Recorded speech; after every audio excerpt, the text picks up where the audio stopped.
Hi everyone and welcome back to the Crafty Yellow Camper, and today I'm going to be using the Picturesque stamp set, which is a photopolymer set from the spring seasonal catalogue. It's images that are, I can't think of the word now, block images, that's it. They're block images that make up a scene. I'm going to show you how they all go together, and then I'll show you a variation on a card on the card that I'm about to make, with using the bits in a different place. Hope that makes sense. Hopefully all will become clear as we go along. So as I said, it's a photopolymer set. There are 10 stamps in the stamp set. You've got some really nice greetings: love knows no bounds, hello, just because, press on, and difficult roads bring you to beautiful destinations. All very usable greetings for lots of different things. So for instance, the love knows no boundaries could be used on an engagement card, a wedding card, an anniversary card. Just because is always a greeting that's really handy to have. And the difficult roads bring you to beautiful destinations is a really good greeting to have for somebody that's going through a difficult time. Okay, so let's get started. So I've gone ahead and I've cut some of my pieces of cardstock, so I'll just bring those in and show you. So first of all, I've got a standard C6 base, which in the UK is half of an A4 sheet cut across the width of the sheet, and that is then scored in half. So that gives us a card that is 14.8 by 10.5. So that's our base card. And then for our first layer, I think I said that was Starry Sky. For our first layer, I've got a piece of Orchid Oasis, and this is cut 1/2 centimetre smaller all the way around. That's a general good rule of thumb to getting your mats and layers to look nice and neat. So this piece is 10 centimetres across by 14.3 long, and that will layer up on the base card and just show us a little bit of the cardstock there. And then for our final layer, I've got a piece of basic white, and again this is 1/2 centimetre smaller, so this is 9.5 across and 13.8 in length.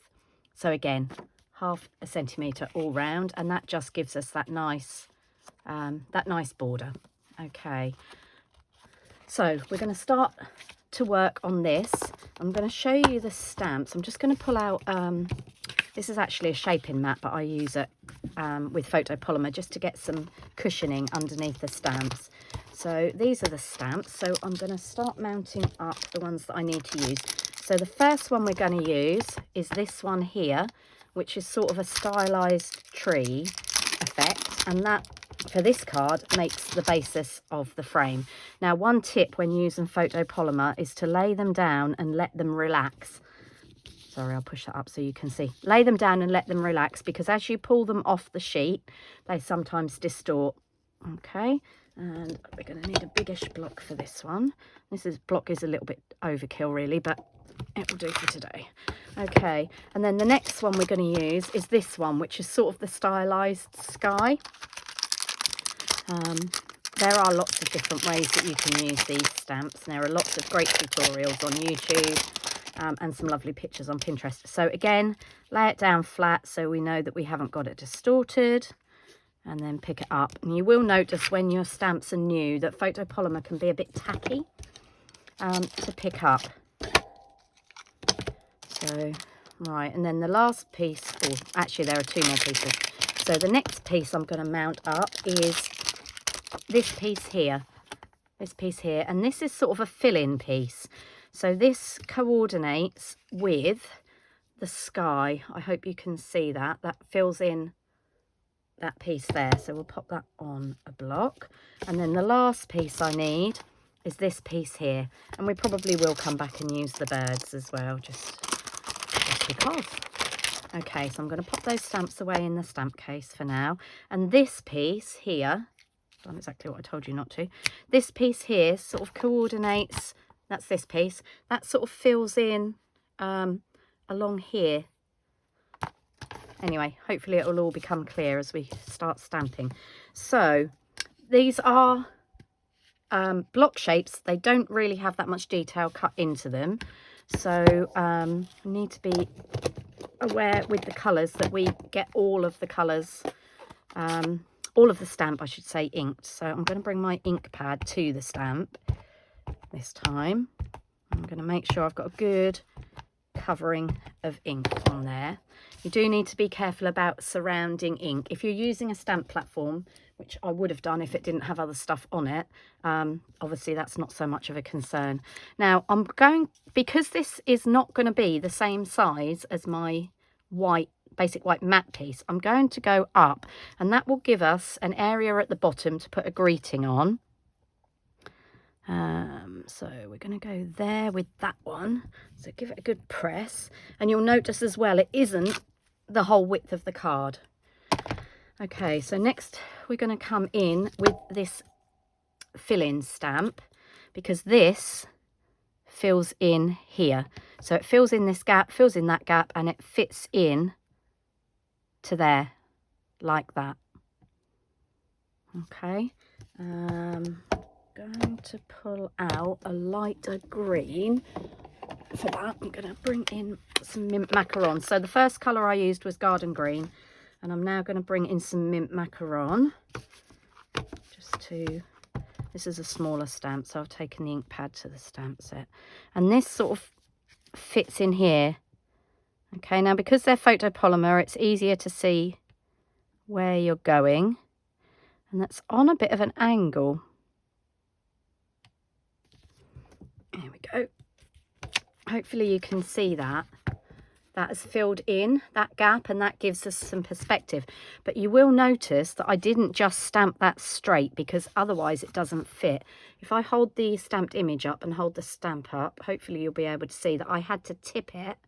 Can you see the angle of the block? I had to tip it to fill in those gaps. So be aware of where you're putting the stamp. Just going to close these ink pads up because my desk has got a lot of stuff on it. Right, and then for the sky, I'm going to pull in, some balmy blue actually. Okay, and again, we need to make sure we get a good layer of ink. It's difficult to tell on a photopolymer with the lighter colours. Now this one will fill in here. Okay, so it's going to go in there around those trees. Okay, so it's going to fill in a little piece there and fill in round the top of those trees. Okay,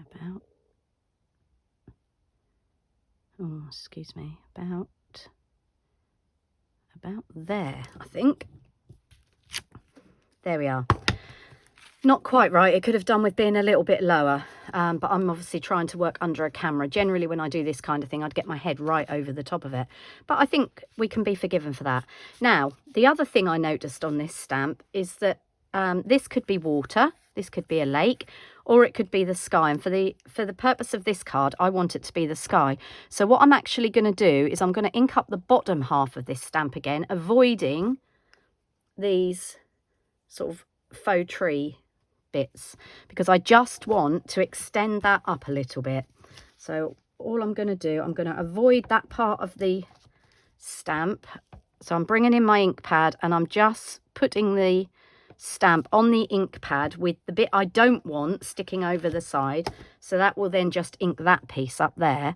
And then because this is a pale colour and that green will show through, I can just literally stamp it again. And I will just get that piece again. Now I've got a little bit there because I didn't clean my stamp off, but that's fine because we're going to ink over this round the edges anyway. So that's that. And then this little piece, sorry, I've got a bit of a crowded desk going on here. This little piece here, this is sort of a fill-in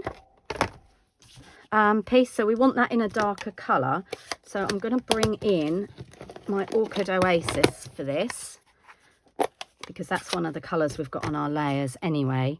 And from what I can see, this piece gives us some sort of trees in the horizon. So we're going to go about halfway up. Now we're using this piece as sky, and we're using this piece as sort of background lake, if you like. So we're just going to bring that in just to give us a horizon there.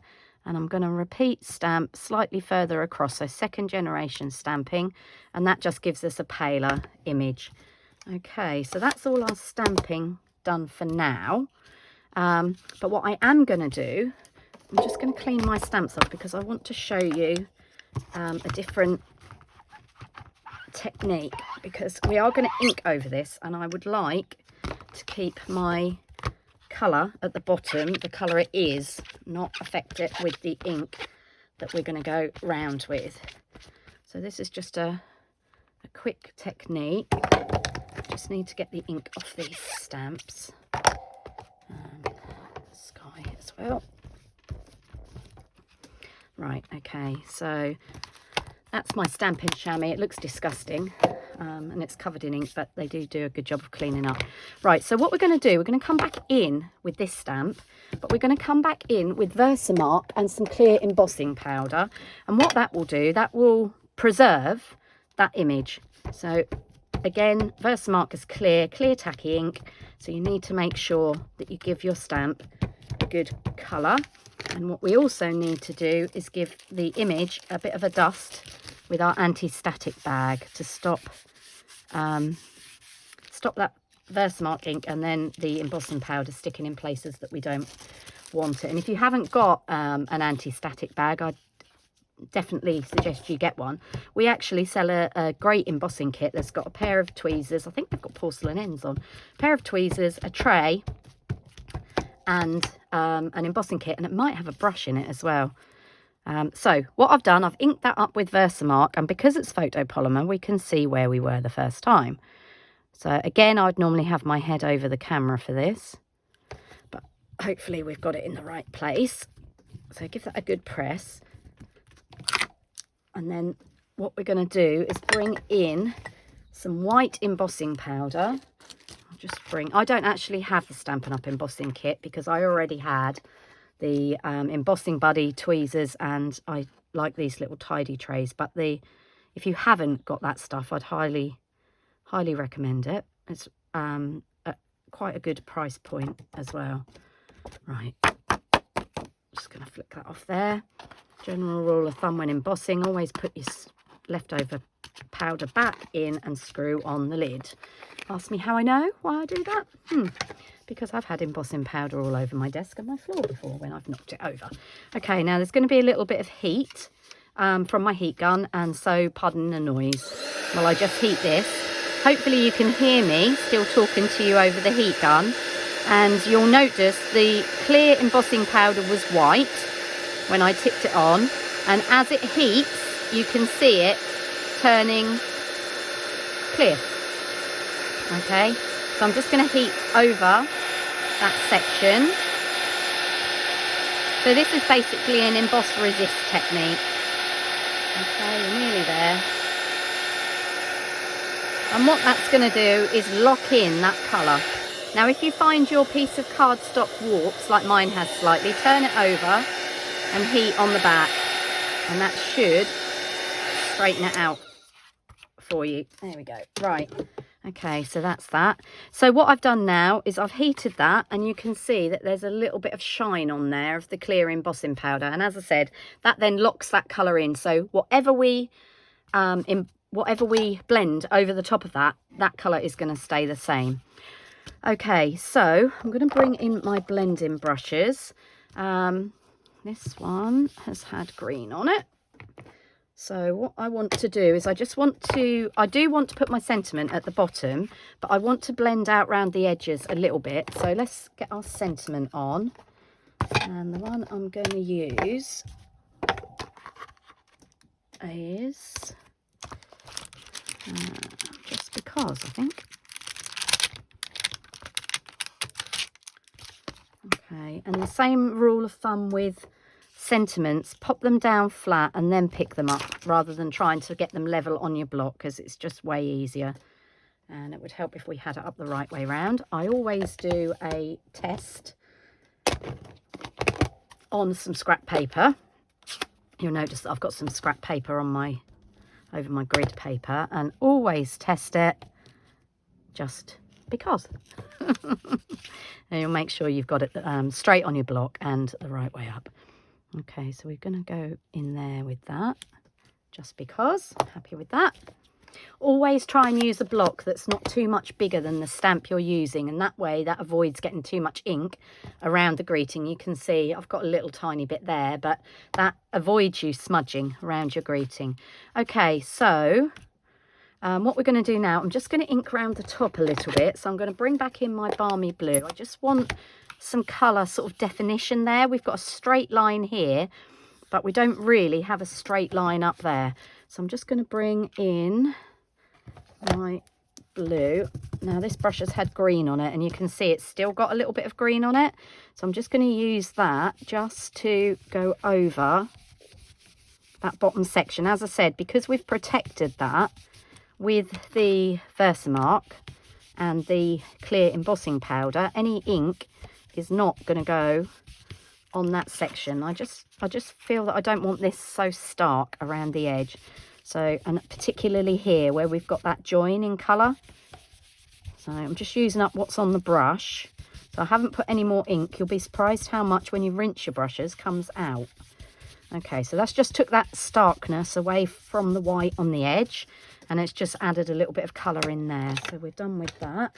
Okay, and then I just need to grab a clean brush.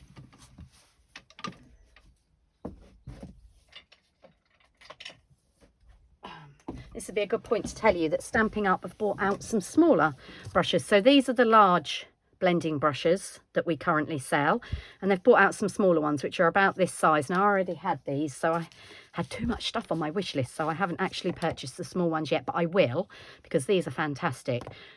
These ones are colour coded, so just so I know what colour I'm using. Okay, so I'm just getting a little bit of blue on my brush off the ink pad there, and then what I'm going to do, I'm just going to take this foam mat out of the way. Then what I'm going to do is I'm just going to come in on the edges around this top section, only this top section. And you can see I'm starting in small circular movements off the page, so that way you won't get any big blocks of colour. But I do want a little bit more colour around these corners, so I'm just going along the top and into the corners a little bit more. So let me just turn that round. So again, start off the page and just small circular movements with the brush. There we go. I just wanted to fill that in a little bit more at the top. And then I'm also going to fill that in at the bottom over our greeting. Now, because I'm using a lighter colour, I haven't needed to stamp that with the greeting and the clear embossing powder again. But if you wanted to use a darker colour, you could do that. Right, there we go, that's better. Okay, and I just think we need a little bit more here. So it's the same colour as the ink we used to stamp. Right, okay. Okay, so I think we can get this mounted up now. And also for a man's card, it's difficult to add very much to it without making it too blingy. So just using that clear embossing powder, if I buff that off, you can see it's not as shiny as it was. So just with a piece of dry kitchen roll, don't use a baby wipe or anything like that, because our inks are water based and you'll smudge it. So I'm just buffing off the ink that's gone over the top of that, and you can see that's brought back up, hopefully you can see there, that's brought back up the shine again. Okay, so let's get this put together. So I want to put some twine on this. So as part of the suite that with the Greatest Journey, there are these three reels of twine. So these coordinate with the colours in the Greatest Journey papers. But I know this is Pool Party and I've used Balmy Blue, but I think that looks quite nice. So what I'm going to do, I'm just going to put a little bit, hopefully that's one with Stampin' Seal on it. I want it to run down the side, so I'm just going to put a little bit of Stampin' Seal there and a little bit of Stampin' Seal at the bottom. Okay, lid back on, stop it getting tacky. And then what I can do is I can cut my twine. So I'm going to to save me having to put it all the way round the, oh, for goodness sake, all the way around the image. So let's press that on there. Just realised the light's not great. I'm sorry about the flickering as I turn my light on there. Okay, I'm going to press that down there. Just going to bring out a pair of scissors to snip that off. And that means we haven't gone all the way around with the twine. Now, if you want to have a knot or a bow on there, that's really easy to do. So we can just cut a small piece of twine. I always tie mine with it still attached to the reel to make sure I've got enough. Okay, and we can just tie. Where's the end gone? Oh, I've got the end. I'm pulling the wrong part. I can just tie a little bit of twine on there and trim that off there.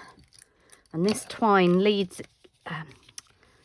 oh, would help if I'd actually tied the knot, wouldn't it? This twine lends itself to being frayed quite well because it does tend to fray. Okay, so let's just try that again, shall we? Let's tie our knot. There we go. Okay, and then we can just untwist this twine. I might cut that a little bit shorter yet. I'm not sure. I'll see what it looks like when I get it on the card. Right, so let's mount this up then. So our first thing is I'm going to stick our piece of Orchid Oasis. Now, if I was being frugal, which I'm not really at the moment, but I should be, because this is going to go on the card and under that white layer that we've just stamped on, I could cut a shape out from the middle, which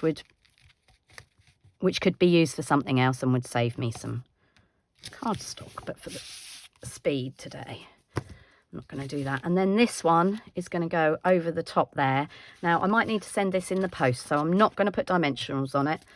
If you were to be handing this to a recipient, obviously you could put dimensionals on it, but this one's probably going to go in the post. So I'm going to mount that up.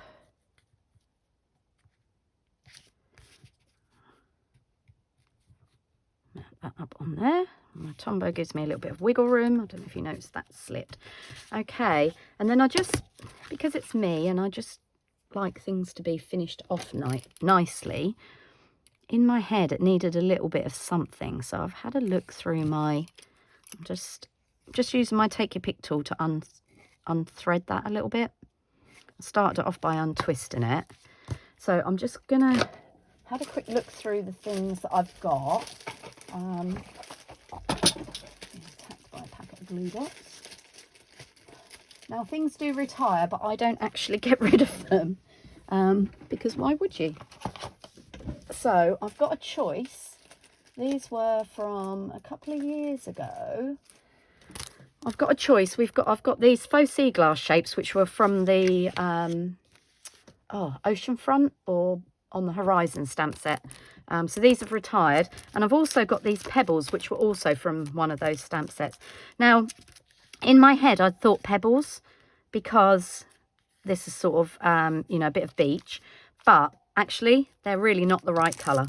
So I'm going to pop those away. And I think we're going to go for the faux sea glass. And you can see, I bought 2 packs of these because I absolutely loved them, but I haven't actually used them that much. I think it is a case of, I don't know if any of you watching are like me, you know, with the papers, you buy them, you stroke them, and you're very reluctant to cut them up. So there's a demonstrator, I think she's Australian, called Kylie Bertucci, and she has a love it, chop it thing to encourage people to use their DSP, and I think I need something like that with my embellishments as well. So these, I think, are a good colour green, and we're just going to pop these in a line. I love sea glass, which is why I bought them. I'm lucky enough to live not far from the coast, and we always go hunting for sea glass. Quite often when I'm away in my camper van, my husband and I love to be beside water if possible. So we quite often go for walks along the beach, and sea glass is something I've usually got in most of my coat pockets. Okay, so that's those. So I've just added those on there just to give that a little something. And then obviously what I'll do is I'll put a piece of basic white, because this is a dark card. I'll put a piece of basic white inside. So let's have a look and see if there's anything we can use to stamp on there. So I think what we could do, sorry, I've got stamp blocks everywhere. I think what I might do is bring back in that that first stamp we used, this one with the trees, but instead of stamping it in the garden green, which we used for the front of the card, I think we'll stamp it in some mint macaron, which will just give us a little bit of something. I like a little bit of something inside my cards, and I don't always put a sentiment on the inside, depending on how much I think I'm going to need to write in it. Okay, so I'm just going to, forgot to put my stamp mat back down, but hopefully with a good press. There you see, we didn't quite get it, but that's why you should use a mat underneath. But I think for the inside, we can be forgiven for that being a little bit sketchy. I could go back and line it up, but you can guarantee, since I'm filming, that I'll get it offline. So we're just going to run with that for today. I think people that make cards are very critical of their own work, and somebody that doesn't make cards that you give a handmade card to are just in awe of the fact it's a handmade card and aren't as picky. There we go. So there's the front of our card, and there's the inside of it. And I did promise you that I would show you a different way to use that card. So I'm just going to grab this one back. So this is the card I've made for my son-in-law for his birthday, which is coming up, and he likes to run. So on this card, I've pulled the pieces apart. I've used that same technique with the clear embossing powder to protect the ink on the top and on the bottom. And what I've done on this one is I've extended the parts out to cover more of my cardstock. So you've still got the basic shape that we started with there. You've got that fill-in shape, which is there on that card and there on this one. And then you've got the top one, which we used, which has got the bits there that should go on top there. And then what I've done is I've used this section here on the sides because I wanted it framed. And then what I've done is I've inked over it. My son-in-law quite often goes running first thing in the morning. My daughter-in-law doesn't join him.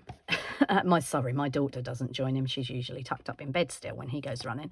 But quite often the sun is coming up when he goes running. So I've used some inks. I think I used Polished Pink and Mango Melody just to give a bit of a sort of morning, early morning glow to the sky. And you can see by pulling that out and extending that, I've managed to cover the whole of the piece. So again, same principle with the twine, and this is the runner from the Greatest Journey dies, which I thought, obviously he's a runner as soon as I saw that. These are the Greatest Journey dies. So there's a tent, there's a runner, there's a cyclist, there's a walker. So I just thought that would be the perfect card for him. So I hope you can see that this stamp set has a lot of possibilities. I think this is one of the stamp sets that might have been overlooked a little bit in the catalogue because people didn't really know what to do with it. But I just wanted to show you that it is possible to use the stamps the way they were intended to be used, but also to use them to fill in and stretch out that image a little bit more. So if you've got this stamp set and you have a go at it and you get a different variation, please post a picture so we can have a look. I always welcome your comments on my YouTube videos. And if you don't have a Stampin' Up demonstrator and you're in the UK, Ireland, Belgium or Holland, I think it is, and you'd like a copy of the catalogue, drop me a line and I'll pop one in the post to you. Okay, that's it for now from me. Hope you've enjoyed the video and I'll see you all again soon. Thanks for watching. Happy stamping.